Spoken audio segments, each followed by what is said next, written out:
একদিন এক কাঠুরের গৃহপালিত গাধা কুয়োর মধ্যে পড়ে গেল। গাধাটি ঘণ্টার পর ঘণ্টা করুণভাবে কাঁদছিল। কুঠার বুঝতে পারছিল না আসলে সে ঠিক কী করবে।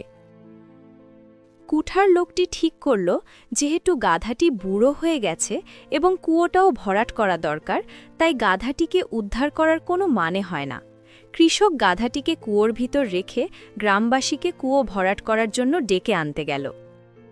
গ্রামবাসী এসে গাধাটিকে কুয়োর মধ্যে রেখেই মাটি ভরাট করতে শুরু করল। গাধাটি বুঝতে পারল তার সাথে কি ঘটতে যাচ্ছে। তারপর সবাইকে অবাক করে দিয়ে সে শান্ত হয়ে গেল। গাধাটি কুয়োতে পড়তে থাকা মাটি আস্তে আস্তে তার পায়ের নিচে নিতে থাকল। একটা সময় গাধাটি বুঝতে পারে যে তার পায়ের নিচে যতটুকু মাটি পড়েছে তাতে করে সে লাফিয়ে কুয়োর থেকে বের হয়ে যেতে পারবে, এবং সে তাই করে। তারপর গাধাটি ওই জায়গা থেকে পালিয়ে যায়। জীবন আপনার উপর নানা ধরনের ময়লা চাপিয়ে দেবে। আসল কৌশল হলো তাতে আটকে না পড়া। থেমে না গিয়ে আমরা যে কোনো পরিস্থিতি থেকে বেরিয়ে আসতে পারি।